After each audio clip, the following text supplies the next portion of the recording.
Hello friends, welcome to our channel. நாம இப்ப கேட்க போறது பிரியும் கணத்தில் புரியும் காதல். கதையின் குரலாக நான் உங்கள் ஸ்ரீ. வாங்க கதைக்குள்ள போகலாம். பிரியும் கணத்தில் புரியும் காதல், அத்தியாயம் 2. மின்னின் மடியில் அமர்ந்திருந்தாள் யாழ். அவன் கைகள் அவள் இடையே தன்னுடன் இறுக வளைத்திருந்தது. அவள் கழுத்து வளைவிலே முகத்தினை புதைத்து அவள் மேனியின் வாசத்தை உணர்ந்து கொண்டே இருந்தான். மின், சொல்லு யாழ், நீங்க கல்யாணம் பண்ணிப்பீங்களா? ஏன் இந்த கொஸ்டின் இப்போ? சொல்லுங்க மின். பண்ணுவேன். இப்போ தெரியல. என்ன உங்களுக்கு பிடிக்குமா மின்?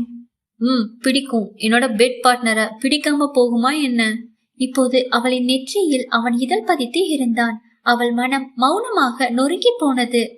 நான் இலங்கை போக போறேன். எப்போ கிளம்புற? இன்னும் 2 வாரத்துல கிளம்புறதா இருக்கேன். ஓ, எப்போ வருவ? இனி வர வாய்ப்பில்லை மின். காலையில கூட சொன்னேனே. வேலை டென்ஷன்ல நீ சொன்னதை நான் மறந்துட்டேன். இனிமே பார்க்க முடியாதா? உன்னோட இந்த பாடிய என்னால இனி உணர முடியாதா? ஏதாவது பேசியால். என்ன பேச முடியும் மின்? அவ்வளோதான். இன்னும் 2 நாள்ல என்னோட கிராஜுவேஷன் இருக்கு. அதுக்கு வர என் அம்மா அப்பா என்ன அவங்க கூடவே கூட்டிட்டு போயிடுவாங்க. நீ என் கூடவே இருக்கலாம்ல யாழ். இந்த உரிமையில நான் உங்க கூட இருக்கலாம் மின். காலம் முழுசா உங்க கூட வர நான் உங்க காதலியோ இல்ல பொண்டாட்டியோ இல்லையே, ஜஸ்ட் உங்க பெட் பார்ட்னர் தானே. அவள் குரலில் படிந்திருந்த சோகத்தை அவன் அறிந்தானோ இல்லையோ.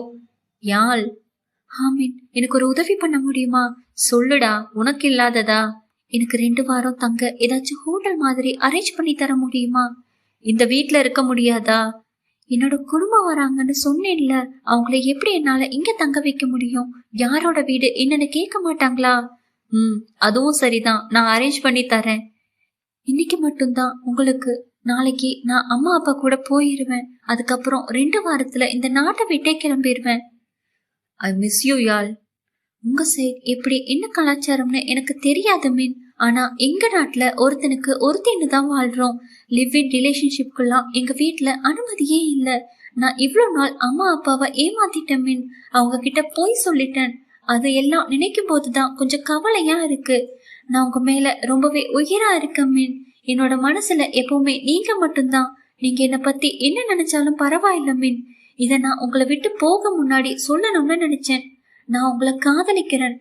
எனக்கே தெரியும் இது என்னோட பேராசைன்னு. இருந்தாலும் என்னோட ஆசை என்ன தெரியுமா மின்? உங்க கூட காலம் முழுக்க உங்களுக்கு மட்டுமே சொந்தமானவளா இருக்கணும்னு ஆசை. உங்க மனைவிங்கிற நிலையில உங்க பிள்ளைங்களை பெத்து உங்க கையில கொடுத்து உங்க மடியில படுத்து தூங்கணும்னு ஆசை மின் என்றவள் கண்கள் சட்டென கலங்கிவிட அவளை தூக்கி அருகே இருந்த கதிரையில் அமர்த்தி விட்டான். ஐம் வெரி சாரி யாழ், உன் மனசுல ஆசைகளை விதைச்சிட்டேன். பட் நான் உன்னை கிளியர் பண்ணிடுறேன்.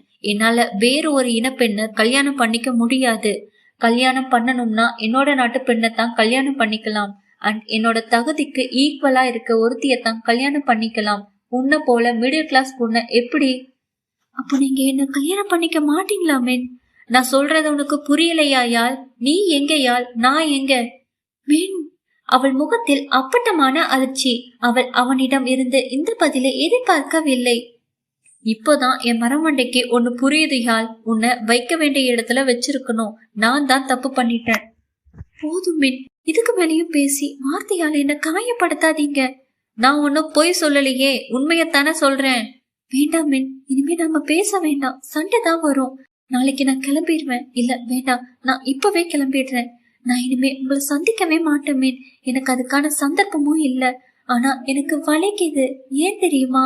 வாழ்க்கையில தப்பான நபரை சூஸ் பண்ணிட்டேன் என்றதுனால. எனிவேஸ், 3 வருஷம் எனக்கு இருக்க இடம் தந்திருக்கீங்க. என்ன பத்திரமா பாத்திருக்கீங்க. எல்லாத்துக்கும் ரொம்ப நன்றி என்றவள் மேலே அவர்கள் தங்கியிருந்த அறைக்கு சென்றாள். தன்னுடைய உடைமைகளை பெரிய சூட்கேஸில் அடுக்கி வைத்தவள் அவனுடன் எடுத்த புகைப்படங்கள் அனைத்தையுமே பத்திரமாக அவனின் மேசையில் வைத்தாள். எனக்கு இதெல்லாம் வேண்டாம் மீன். நீங்களே எனக்கு இல்லைன்றப்போ இந்த போட்டோஸ் எனக்கு எதுக்கு? உங்க கூட 3 வருஷம் வாழ்ந்திருக்க மீன். உங்களை என்ன தவிர யாராலையும் புரிஞ்சுக்க முடியாதுங்கிற நம்பிக்கை எனக்கு ஸ்ட்ராங்கா இருக்கு மீன். என்னால என் அப்பா அம்மாவை ஃபேஸ் பண்ண முடியல. அவங்க வளர்ப்ப நான் கொச்சப்படுத்திட்டேன் என்று நினைத்தவள் அந்த பேக்கை தூக்கியபடி வெளியே வந்தாள். நான் கிளம்புறேன் மின். இந்த நேரத்துல தனியா எப்படி போவ? இருந்துட்டு காலையில போகலாம். உனக்கான ஹோட்டல் அரேஞ்ச் பண்ணிட்டேன். பரவாயில்ல மீன், நீங்க இவ்வளவு நாள் செய்த உதவிகளே போதும். அப்புறம் இது என்னோட சேவிங்ஸ். இங்க நீங்க 3 வருஷமா எனக்காக செஞ்ச செலவுகளுக்கான பணம் வாங்கிக்கோங்க மீன். என்ன கடனாளியா இருக்க வைக்காதீங்க. இவ்ளோ பணம் உனக்கு எங்கிருந்து வந்துச்சியால்? கேம்பஸ் கேண்டீன்ல 3 வருஷம் சமைச்சு கொடுத்திருக்கேன். ஒரு ஹோட்டல்ல பார்ட் டைம் செஃப்பா வேலை செஞ்சிருக்கேன். அதுல வந்ததுதான் இதெல்லாம். நீ மிடில் கிளாஸ் ஃபேமிலியால் உன்னோட இந்த பணம் உன்னோட குடும்பத்துக்கு கண்டிப்பா தேவைப்படும். வச்சுக்கோமா. இத கூட நான் உங்களுக்கு கைமாற தந்துட்டு போகலன்னா என்னோட கற்ப வித்து இதெல்லாம் அனுபவிச்சது போல இருக்கும் மீன். அந்த கொடுமை எனக்கு வேண்டாம் மீன். தயவு செஞ்சு எடுத்துக்கோங்க. இனிமே உங்களை நான் தொந்தரவு பண்ண மாட்டேன் மீன். என்ன மறந்துடாதீங்க மீன். உங்களுக்காக இப்படி ஒருத்தி இருந்தாங்கிறத மறக்கவே மறக்காதீங்க. உங்களோட வாழ்க்கையோட ஏதாச்சும் ஒரு கட்டத்துல நான் உங்களை பாதிப்பேன்னு நினைக்கிறேன். உங்களால மட்டும்தான் நான் மகிழ்ச்சியாவும் இருந்தேன். இப்போ மனசுடைஞ்சு போயும் இருக்கேன். உங்களை திரும்ப நான் சந்திக்கவே கூடாதுன்னு நினைக்கிறேன். ஒரே ஒரு கேள்விதான் உங்ககிட்ட கேட்கணும். நீங்க என்னோட அழகுக்காக மட்டும்தான் என்ன உங்க கூடவே வச்சிருந்தீங்களா? இதுக்கு மட்டும் பதில் சொல்லுங்க மீன். சற்று நேரம் யோசித்தவன் என்று கூறினான். அதன் பின் அவள் ஒன்றும் பேசவில்லை. தன் சூட்கேஸை உருட்டி கொண்டு பின்வாசலுக்குள் சென்றாள். அங்கிருந்து அவள் வாழ்க்கை அவள் மின் இல்லாமல் ஆரம்பித்தது. 2 நாட்களின் முன்பு காலேஜ் இடைவெளி நேரத்தில் பெஞ்சில் தலை சாய்த்து படுத்திருந்தாள் அருளினி. அவள் முகம் பொலிவிழந்தே இருந்தது. பொதுவாக அருள்தான் எல்லாருடனும் நன்றாக கதைப்பாள். சிரித்த முகத்துடன் உலா வருவாள். ஆனால் இன்று அந்த சிரிப்பு அவள் முகத்திலிருந்து தொலைந்து போய் இருந்தது. அவள் நண்பர் கூட்டம் கேண்டீன் சென்றிருக்க அவள் பெஸ்ட் ஃப்ரெண்டான ஜீவிதா அன்று காலேஜ் வரவில்லை. இவளுக்கு உணவினை உண்ண மனம் வரவில்லை. அதனால் தலைவலி என்று கூறிவிட்டு வகுப்பிலேயே படுத்துக் கொண்டாள். காலையில் வகுப்பில் அபி அவளை திட்டி இருந்தான். உண்மையிலேயே அவன் கேட்ட கேள்விக்கு அவளுக்கு பதில் தெரியவில்லை. ஆனால் அவன் திட்டிவிட முகம் வாடியே போய்விட்டது. அன்று காலேஜ் முடிந்ததும் அபிக்காக காத்திராமல் வெளியே வந்து பேருந்து தரிப்பிடத்தில் நின்றாள். அவள் அருகே வந்து நின்றது ஒரு பைக். அதை பார்த்ததும் பார்க்காதது போல அவள் நின்று கொள்ள அதில் இருந்தவன் 2 முறை ஹாரன் அடிக்க அவனையே திரும்பி பார்த்தாள். வண்டியில ஏறு அருளு, உன்னோட அப்பா தான் ஏத்திட்டு வர சொன்னார். நான் அப்பா கிட்ட சொல்லிக்கிறேன், நீங்க இங்கிருந்து கிளம்புங்க. சொல்லிட்டே இருக்கேன், வண்டியில ஏறல. அவள் எதுவும் பேசாமல் நிற்க அவளை முறைத்தவன், நான் பேசுறது காதுல விழலையாருளு. என்ன இப்போ உங்களுக்கு? வண்டியில ஏறு என்று உருக்க வேறு வழி இல்லாமல் ஏறி அமர்ந்தாள். பைக் காற்றின் வேகமாக பறக்க அவள் பைக் கம்பியை இறுக பிடித்திருந்தாள். பைக் ஒரு ஆள் அரவமற்ற இடத்தில் நிற்க அவன் அவளை இறங்க சொல்ல இறங்கி நின்றாள். எதுக்கு இப்ப வண்டியை நிறுத்தினீங்க? உனக்கு என்ன ஆச்சு அருள்? எனக்கு என்ன, நான் நல்லா சேமமா தான் இருக்கேன். காலையில திட்டினதுக்கு கோபமா இருக்கியா? அவள் எதுவும் பேசவில்லை. நீ படிச்சுட்டு வந்திருக்கலாம்ல. உங்களுக்கு என் மேல கொஞ்சமும் பாசம் இல்ல மாமா. அக்கா மேலதான் உங்களுக்கு பாசம் எல்லாம். ஏய், நான் என்ன பேசிட்டு இருக்கேன், நீ என்ன பேசுற? எனக்கு உங்க கூட பேச விருப்பம் இல்ல, வீட்டுக்கு போகணும்.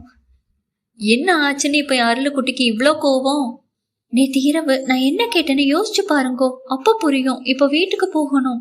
அதன் பின் பேச எதுவும் இல்லை என்பது போல் அவள் நின்றிருக்க இதற்கு மேல் அவள் எந்த பதிலும் தரப்போவதில்லை என அறிந்தவன் வண்டியை வீட்டிற்கு விட்டான். தொடரும். என்ன நண்பர்களே, கதை பிடிச்சிருக்கா? கதை உங்களுக்கு பிடிச்சிருந்துச்சுன்னா லைக் பண்ணுங்க, கமெண்ட் பண்ணுங்க, ஷேர் பண்ணுங்க. மறக்காம நம்ம சேனலை சப்ஸ்கிரைப் பண்ணுங்க. மீண்டும் அடுத்த அத்தியாயத்தில் சந்திப்போம். அதுவரை உங்களிடமிருந்து விடைபெறுவது நான் உங்கள் ஸ்ரீ. நன்றி, வணக்கம்.